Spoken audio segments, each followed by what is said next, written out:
médico acabam não sendo vistos e não sendo, vamos dizer assim, dado devida valorização para esse profissional, devido reconhecimento para esse profissional. Então, nós estamos montando um evento, né, Thiago? A gente já vai até dar um spoiler aqui. Heróis tecnológicos por trás da saúde, que são os heróis que não aparecem, estão sempre ali por perto. É que nem o Superman, que fica disfarçado de Clark Kent, não é isso? Que ninguém sabe que ele é o Superman, né? Mas, enfim, brincadeiras à parte. Então, a gente está montando esse evento. Então, pensando nessa atuação do engenheiro biomédico junto ao Covid, vai lá, Thiago, põe o nosso vídeo aí. Bom videozinho. Não sei se vocês vão conseguir ouvir o áudio. É a primeira vez que eu transmito um vídeo via Zoom, então vamos ver.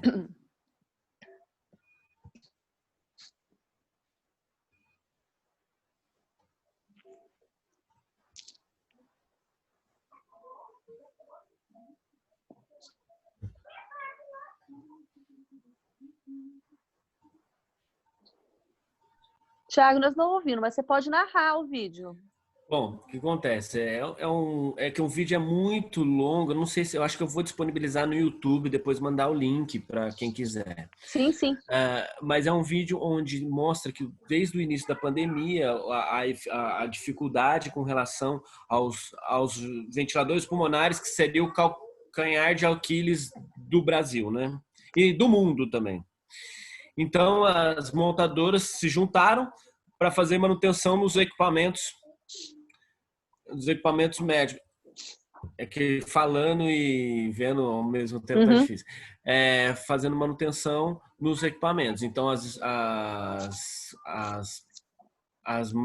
empresas de manutenção, aqui é muito legal, ó. Deixa eu voltar só um pouquinho para mostrar esse gráfico. As empresas de fabricação de carro, eles se unificaram para fazer a manutenção desses ventiladores. Esse slide é bem legal, ó.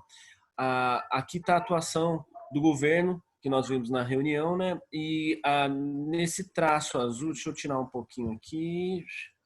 Aqui demonstra, por exemplo, a curva onde nós deveríamos estar. E o verde é onde, quando nós conseguimos passar a projeção, a condição foi o realizado, né? Então, a meta foi o azul, de acordo com o tempo do governo, e o realizado foi o verde.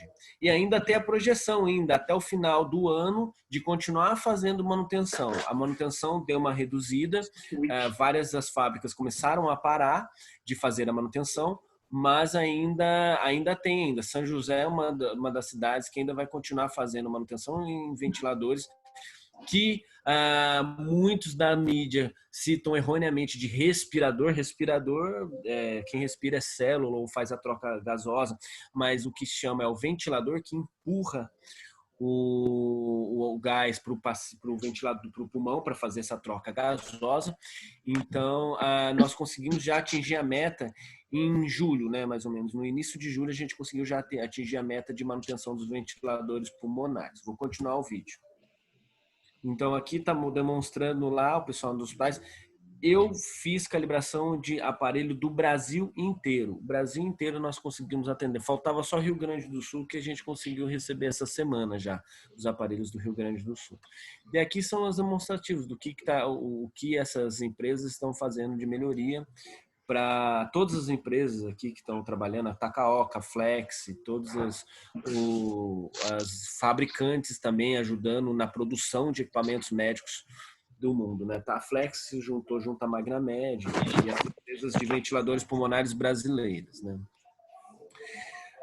Então, hoje, o engenheiro biomédico no mercado de trabalho do Covid-19 é um profissional muito disputado. Está todo mundo necessitando de um engenheiro biomédico para, pelo menos, os hospitais, para auxiliar na condição da pandemia, né, do Covid, com diversas estratégias e condições que está acontecendo por aí. A gente não sabe o que vai acontecer no futuro ainda, né? Quais serão os próximos passos da pandemia, né? Quer falar alguma coisa, Patrícia? Desculpa, que senão só eu falo. Não, pode ir falando. A hora que eu precisar, eu já entro e completo. Então tá. Então, na pandemia, o engenheiro biomédico está atuando muito. Está trabalhando bastante com relação a isso. Então, até antes aqui dessa conversa que nós estamos tendo, estavam falando sobre o que estamos fazendo na pandemia. E eu estou trabalhando triplo, até mais, muito mais do que eu trabalhava antes, que é o que hoje o mercado de trabalho. Obviamente que nós tivemos baixa, sim, como todos os profissionais de saúde. Eu conheço 3 engenheiros clínicos que faleceram já de Covid-19. São pessoas importantes que fizeram parte do mercado de trabalho, mas tivemos essas baixas, e não sei se foram só esses 3 profissionais, às vezes é mais que eu não conheço, mas é uma profissão que dá muito orgulho de trabalhar, tenho muito respeito, gosto muito de atuar. Então, quem na verdade pensa em fazer ou quer fazer ou faz, é uma coisa que é uma profissão que o futuro é muito grande e tem ainda mais com essa pandemia, catalisou a condição de ter mais profissionais e necessitar de mais profissionais no mercado de trabalho, sim. Sim, sim. E falando então, completando o que o Thiago está falando agora, não mais como nossos estagiários, né? Nós temos alunos estagiando na área que estão ficando quase malucos de excesso de trabalho, porque é uma área, como a gente estava falando, os grandes centros já estão saturados. Só que nessa pandemia, a necessidade de mão de obra especializada como engenheiro biomédico foi grande, está sendo grande, né?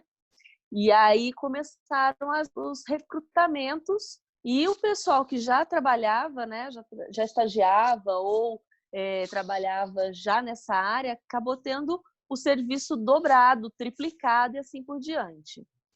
Imagina, então, nos centros que não tem essa vasta mão de obra, que é o que a gente está falando. Os grandes centros já estão meio congestionados, mas se você for para qualquer canto do Brasil, partindo de São Paulo, qualquer dos extremos, você tem escassez desse profissional. Ainda mais neste momento de necessidade dentro de hospitais, clínicas, enfim, manutenção, seja de todas as a gente preza por esse profissional, tá? E pensando justamente nisso, em valorizar essa profissão e tornar ela também conhecida, é que nós estamos, então, com essa atitude que eu acho que é bem bacana.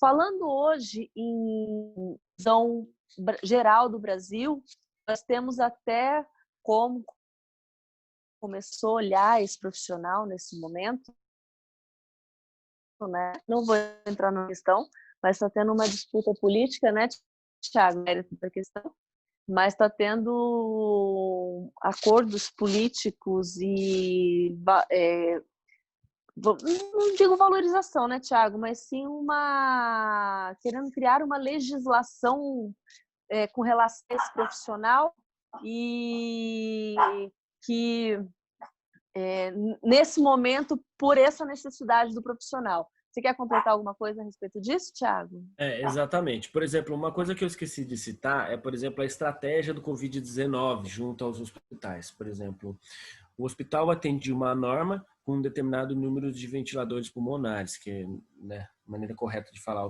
o respirador. E aí, quando começou a vir a pandemia, acabou o ventilador pulmonar, a fabricação no mundo. Então, por exemplo, quem fabricava nos Estados Unidos estava atendendo apenas os Estados Unidos, que as fábricas que tinham na Itália estavam trabalhando nos ventiladores na Itália, França, Alemanha e China estavam atuando por lá. Essas publicações e reportagens que a gente vê de aparelho chinês que está vindo para o Brasil são bem refúgio, às vezes equipamentos que eles não querem utilizar lá, que venham para cá. Em cada país está cuidando do seu. Então, no Brasil, nós tínhamos 4 empresas que trabalhavam com ventilador pulmonar, que começou a trabalhar que nem louco, né? Então, a linha de produção deles, eles aumentaram muito a linha de produção, a condição de produção de ventiladores pulmonares para atender os hospitais públicos e depois os privados. Porém, nos hospitais privados, o que aconteceu? Faltou ventilador. Então, ninguém tinha para alugar, ninguém tinha para vender. Então, as condições foi fazer a estratégia de fluxograma dentro do hospital. Por exemplo, teve leito de centro cirúrgico que eu coloquei em diversos hospitais como leito de UTI. A gente cancelou, diminuiu o número de cirurgias ou quase reduziu a zero para o atendimento dos pacientes COVID-19 dentro do centro cirúrgico. Uma sala cirúrgica dá para fazer 2 ou 3 leitos de o Covid tranquilamente. Então, hoje mesmo eu visitei um hospital onde a gente pegou 3 salas cirúrgicas e colocamos lá como foram 9 leitos que a gente colocou de UTI Covid-19 e, né, a situação, a mídia mesmo fala que os hospitais já estão bem cheios. Estavam todos os leitos ocupados lá de UTI também. Além do mais, dos pacientes que ficam internados e não ficam na UTI utilizando os ventiladores pulmonares. A gente também fez a separação na parte estrutural.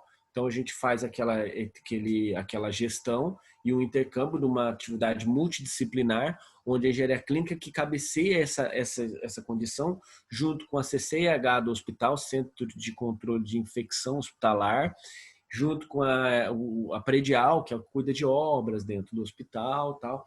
Nós fizemos toda essa mudança e o engenheiro biomédico atua nisso, ele também atua nessa estratégia.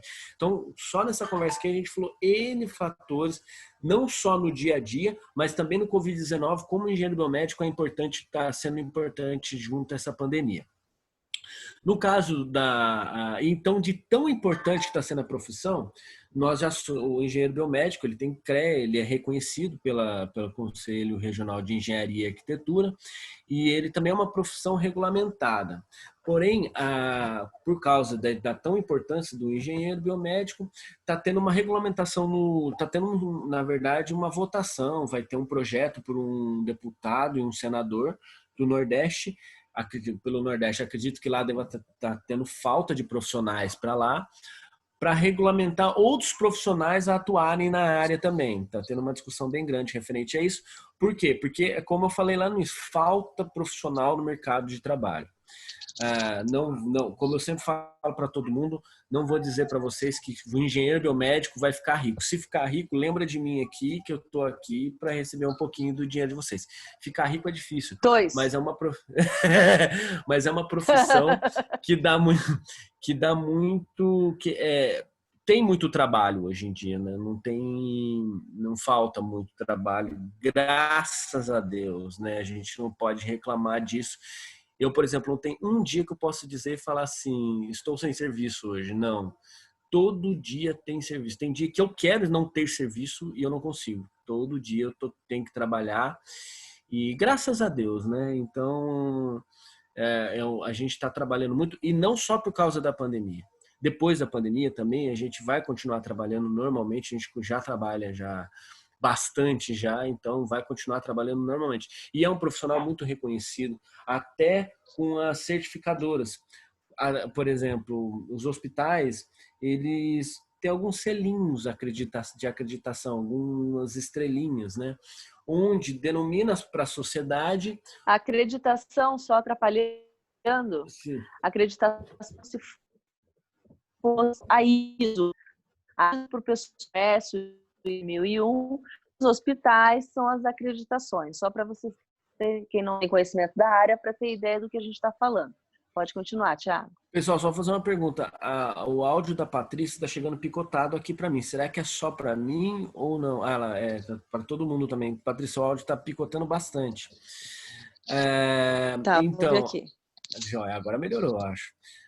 Então, o que acontece? As acreditadoras, na verdade, o que elas fazem? Elas demonstram para a sociedade o quanto é classificado aquele hospital, se ele é bom, se ele é ruim, se ele é tal. Então, as acreditadoras são isso. Quanto mais acreditado o hospital, melhor ele é perante a sociedade. Então, a sociedade, os hospitais, como os clientes, que são os médicos que levam os pacientes para lá, e até os pacientes vão para esse hospital. Por exemplo, uma vez aconteceu comigo, passei mal em São Paulo e eu não sabia nem onde eu estava, assim, eu tinha cálculo renal, quando o taxista me falou, você está perto de tal hospital, eu já procurei qual era melhor acreditado para eu ser atendido nesse hospital. É um exemplo que aconteceu comigo, que não é qualquer dia, que todo dia, não é tipo qualquer momento, todo momento acontece isso. De clientes ir atrás do hospital de acordo com a sua acreditação, sua validação perante a sociedade. E o engenheiro biomédico é um profissional que está já no manual junto dessas acreditadoras, né? Dessas certificadoras que demonstram o quanto o hospital é importante. Sem um engenheiro biomédico, um gestor de equipamentos médicos naquele hospital, o hospital ele não consegue aquele tipo de aquela acreditação, ele não consegue ser validado como um hospital classe A, né? Um hospital bem atendido, né? Então precisa desse profissional também para dizer que é um hospital com classificação alta perante a sociedade, né? Com uma estrelinha a mais, que eu costumo falar com os meus alunos, né? Então, o profissional atua em diversas áreas também, né? Hoje, sim, na pandemia, está todo mundo atuando de acordo com a pandemia, está todo mundo trabalhando. Trabalhar com pandemia, eu só falei de ventilador pulmonar, que é o que eu mais estou trabalhando, mas não é só isso. Raio-X, gestão do raio-x, do equipamento que vai fazer a triagem, fazer o raio-x do pulmão, do tórax do paciente, para saber se ele está com pontos possíveis de Covid-19, estão com obstrução no pulmão do paciente. Tomografia, a laboratorial, análise laboratorial é uma área que o engenheiro biomédico pode atuar também com a gestão e manutenção desses equipamentos e também na fabricação e por aí vai. Então, toda a vida do equipamento, o engenheiro biomédico, o equipamento hospitalar, o engenheiro biomédico está ali para fazer o que necessitar, né? Então, na parte laboratorial, então nos exames, quando é feito, e, diversos outros fatores também, as salas cirúrgicas também, as modificações que a gente está fazendo com o paciente de Covid-19, o hospital inteiro, a gente está mudando o hospital inteiro de acordo com o paciente de Covid-19. Vários protocolos novos que estão sendo criados e gerados o tempo todo aí também. Patrícia, por favor, fala alguma coisa que eu já estou ficando sem voz, já estou falando muito. Ué, você está falando demais agora, nem está deixando eu falar. Então, só completando, além das alterações que estão acontecendo, né, tem os hospitais de campanha, que são de extrema a participação do profissional para, enfim, qual equipamento vai colocar à disposição do equipamento, qual a necessidade de todo o local para que possa ser atendido, que possa ser dado, então, o atendimento desse paciente junto ao equipamento. O áudio tá bom agora, Thiago? Melhorou, deu uma falhadinha, mas deu para entender praticamente sobre o hospital de campanha. Que rapidinho sobre o hospital de campanha, eu recusei auxiliar o hospital de campanha porque eu não tinha tempo para atender, por exemplo, do Pacaembu. O secretário de São Paulo chegou a entrar em contato comigo e eu falei, olha, eu não tenho condições hoje de te ajudar.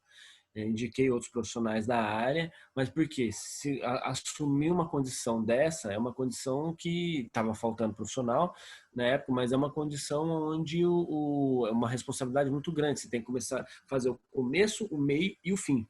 Então, não dá para você chegar, fazer o projeto e sair. Você tem que acompanhar a vida daquele hospital. Então, sim, o engenheiro biomédico está fortemente ativo junto à construção desses hospitais de campanha assim, do Brasil inteiro. Do Brasil inteiro tem um engenheiro ali envolvido, com certeza. Pode continuar. Não, então, a gente já está chegando no final do nosso tempo, que eu quero abrir para perguntas, claro. Só em resumo, então, a profissão é uma profissão, já existe a demanda do mercado, entretanto, ela é uma graduação. Os profissionais da engenharia biomédica é uma graduação, tá? Pioneira pela Univap, como o Thiago bem explicitou, né, para a gente, e que ela atua nos bastidores. Atualmente ela está em evidência em alguns casos, né, pelo menos pela parte administrativa, tanto a polêmica que tendo lá no Nordeste devido à escassez, estão precisando desse profissional que não tem. Então eles estão tentando achar meios para ocupar esse espaço para que eles tenham um profissional da área. Mas, em resumo, é um profissional que está sendo necessitado no mercado, é uma profissão que não tem fim, porque está envolvido com saúde. Saúde é uma coisa assim que qualquer pessoa precisa, e sem tecnologia, médico nenhum faz saúde, não consegue fazer nada, não consegue dar apoio à vida, não consegue manter um paciente em todos os aspectos. Então, em resumo, essa profissão é uma profissão antes necessitada, agora com certificação, e que é uma profissão que não tem fim. Sempre vai haver demanda de mercado para essa profissão. Quer dar uma encerrada com alguma coisa, Thiago? Completar? Não, só lembrando uma parte que você citou no início, que acabou lembrando agora, que me fez ver a condição de, por exemplo, a engenharia biomédica no Brasil, ela começou na graduação em 2001 na Univap, como nós conversamos aqui. Mas fora do Brasil, por exemplo, na Europa, tem faculdades em que a engenharia já atua com equipamentos médicos há mais tempo que a existência do nosso país, às vezes mais de 500 anos. O pessoal está lá, na época não era engenheiro, eram artesãos, depois formaram engenheiros para cuidar de equipamentos de auxílio à cirurgia, por exemplo, de 500 anos atrás, 400 anos atrás. Então, o Brasil, como está engatinhando em tudo, é um país novo se comparado a esses países, mas é um país onde também já tem esse profissional, onde outros países ainda nem existe esse profissional, países ainda um pouco mais atrasados que o nosso. Mas e também existe também a condição de engenheiro biomédico, tem alguns que atuam fora do Brasil, com hospitais que não têm países, né, que não tem, por exemplo, a engenheiro biomédico, mas sabe a cultura do engenheiro biomédico, quando conhece em congressos e tal, e importa esses profissionais. Existem vários profissionais, não só como engenheiro biomédico, mas alguns engenheiros clínicos também, que atuam em outros países para auxiliar também a construção e a disseminação dessa profissão fora do Brasil, né? Mais isso mesmo. Inclusive, Médicos Sem Fronteira, né, que é uma ONG muito conhecida, obrigatoriamente ela tem que ter um engenheiro biomédico para estar dando suporte dos equipamentos, porque eles vão para campo com os equipamentos. Mas e aí, se der problema? Tem que ter um profissional. Então, é Médicos Sem Fronteiras com Engenheiros Biomédicos Sem Fronteira, né, Thiago? Acontece muito, por exemplo, eu nunca fui, mas, por exemplo, vários amigos meus já contaram cada história, por exemplo, o pessoal lá do Einstein lá, de ter que levar energia para um povoado, por exemplo, teve engenheiro biomédico na missão brasileira no Haiti. Se tiver uma guerra hoje em dia e tiver que o Brasil participar, com certeza um engenheiro biomédico vai participar dessa guerra. Isso é fato, não sei se vai compulsoriamente ou não, mas vai participar. Mas é muito legal, as conversas com esses profissionais é muito legal porque eles contam as condições, às vezes, onde a gente hoje em dia está acostumado nos grandes centros, condições bem favoráveis à nossa profissão. E, às vezes o cara está lá, tem que levar um gerador de energia, fazer uma condição de te levar a energia para num local onde às vezes tem até acontecendo uma guerra, ou não tem nada, no meio do nada. Às vezes acontece de ter problema de equipamento e o cara tem que se virar ali nos 30 para continuar os procedimentos. Então, esses são muito legais, os profissionais de engenharia biomédica que atuam junto a esse mercado. Que acontece, sim, geralmente é voluntariado, mas acontece, tem muitos profissionais que atuam nisso sim, principalmente nos Médicos Sem Fronteiras no Brasil e também em condições de guerra também, pois o Exército tem os hospitais que às vezes colocam em barco, em avião e até hospital que atende junto àquelas condições da guerra mesmo, né? Então é um profissional muito importante, sim, estratégico em momentos como esse também. Em resumo, saúde precisa de tecnologia. Tecnologia precisa da pessoa capacitada para que ela se mantenha e funcione. Então, ela precisa do profissional, do engenheiro biomédico atuando junto. Bom, eu encerro por aqui. Muito obrigado pela atenção de todos e abro para as perguntas. Tiago, quer colocar mais alguma coisa ou podemos ir para as perguntas? Pode continuar, pode continuar. Vamos para as perguntas. Eu já encerrei aqui Tá, eu também. vou pedir para o anfitrião, então, mediar. Eu estou com o meu chat, eu estou no celular, é meio ruim. Gostaria de que quem quisesse fazer pergunta, tem o íconezinho da reação. Uhum. O anfitrião coordena que vai entrar o nome para a pergunta e a gente vai respondendo. Pode ser, Micael? Pode. E quem tiver vergonha também, quiser mandar a pergunta pelo chat, pode mandar. Isso, aí o Micael lê para a gente. Ó, Yasmin aqui perguntou se Fique à ambos são vontade. formados na Univap. Não deu para entender a pergunta. A Yasmin, ela perguntou se ambos são formados na Univap ou se vocês se formaram em outro lugar. Sim. Sim, somos formados na Univap. Eu tava falando, tava no mudo aqui. Eu fiz graduação, mestrado e doutorado na Univap. Eu sou doutora em engenharia biomédica. Tiago, fala da sua formação. Eu fiz graduação na Univap, o primeiro CREA de engenheiro biomédico do Brasil é o meu, e eu sou formado na Univap, sim, com muito orgulho, viu? Faço questão de informar sempre, principalmente nas palestras que eu participo fora de São José, de dizer que sou formado na Univap e já gera aquele respeito entre os profissionais da área de outras regiões de São José, que não é de São José, pessoal, pô, Univap. Porque daqui de São José todo mundo é formado aqui, né? Quem entrou aqui, então não tem muito disso, mas sim, acontece, sou formado na Univap, sim. É um orgulho da Univap. A gente tem muito orgulho disso. Mais alguém tem alguma pergunta? Eu tenho uma pergunta para o Thiago. Deixa o Guilherme fazer primeiro. Pode fazer, Guilherme. Professor, esses hospitais de campanha que estão sendo construídos, todos eles necessitam de um engenheiro biomédico dentro deles ou eles são, tipo, pegam um engenheiro biomédico de outros hospitais que já tem? Olha, se a gente tivesse já evoluído mais na área de engenharia biomédica, com certeza ficaria um profissional de engenharia biomédica junto a esses hospitais, um profissional lá fazendo a gestão dos equipamentos. Existe, claro, o setor de gestão de leitos, gestão de equipamentos, o cara vai estar lá. Porém, não tem demanda, não tem profissional formado no mercado com experiência para atuar nesses hospitais. Então, o que está acontecendo? Por exemplo, os hospitais públicos estão fazendo. Vou dar um exemplo de São Paulo. Eles fizeram uma parceria junto com o Albert Einstein e o Albert Einstein cedeu os engenheiros biomédicos deles. Então, ficou em alguns hospitais os engenheiros biomédicos, só que de acordo com o número de utilização desses hospitais começaram a cair, os engenheiros começaram a sair, eles começaram a fazer gestões virtuais. Em São José está sendo uma gestão virtual, mas é uma gestão virtual com visitas programadas. Em casos emergentes, o técnico ou um engenheiro vai lá fazer essa visita sim. O ideal seria um profissional a cada hospital desse.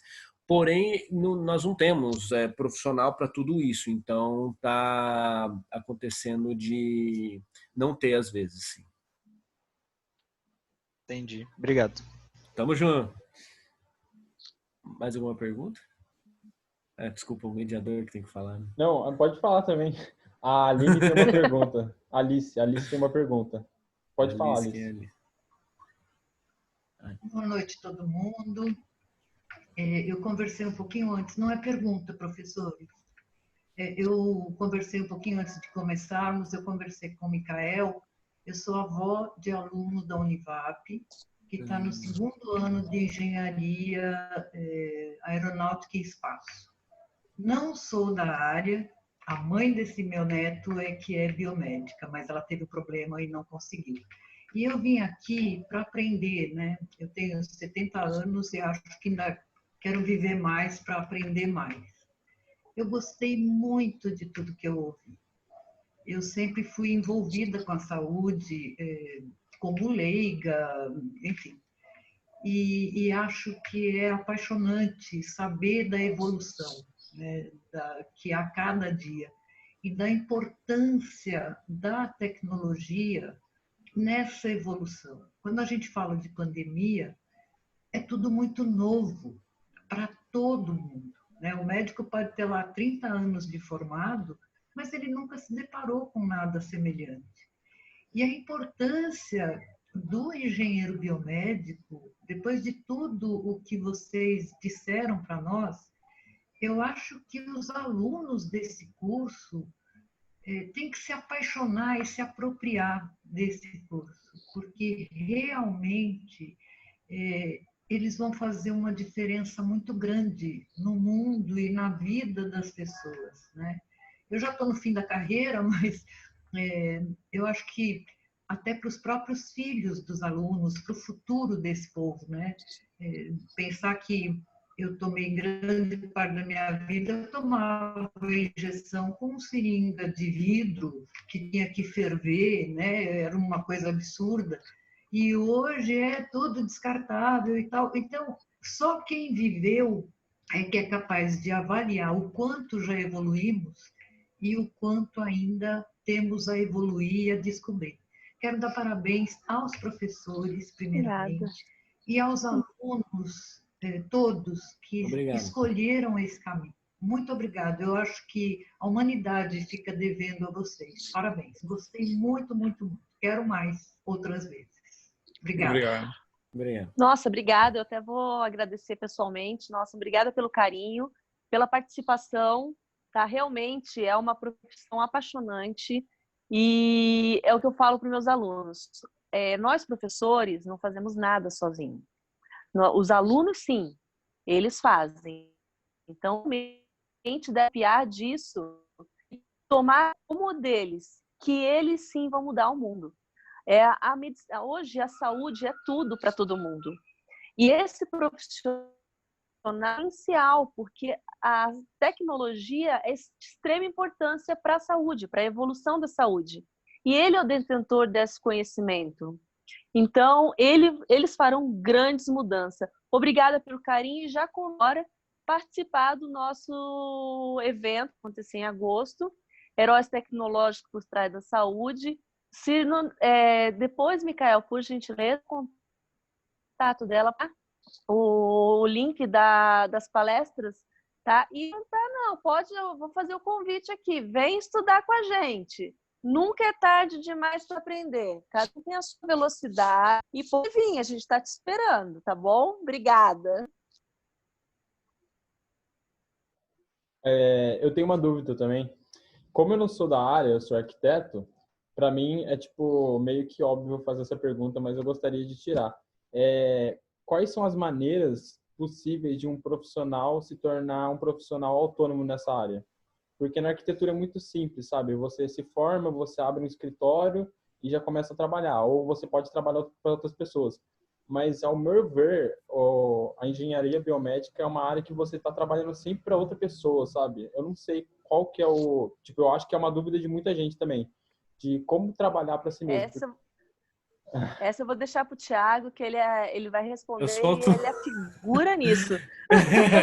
Não, então é igual na sua área, só que não tem um escritório assim numa rua, não precisa ter um escritório numa rua muito movimentada para você demonstrar o seu serviço, que é mais específico. Mas existem os profissionais autônomos, eu sou um, tenho uma empresa com funcionários, tudo tal, mas nós atendemos da mesma maneira, ou existem os profissionais também que são registrados pelo hospital. A tendência hoje é que os hospitais comecem a absorver esse profissional, que hoje ainda muitas coisas de maneira terceirizada. Mas sim, existe uma condição, como criou uma empresa tal, você tem que criar uma empresa, um CNPJ, assim como um arquiteto. Mas pegando o gancho falando de arquitetura, existe também a área de arquitetura hospitalar. Então, porque a arquitetura dentro do hospital tem algumas particularidades e normas que a vigilância sanitária pede para a gente seguir. E o profissional de engenheiro biomédico trabalha muito próximo ao arquiteto. Eu tenho alguns arquitetos que são meus amigos assim, particulares, assim, padrinho de casamento e tudo, de tanto que a gente trabalha junto fazendo hospital, porque às vezes é tanta norma que às vezes o arquiteto solicita muita informação para a gente.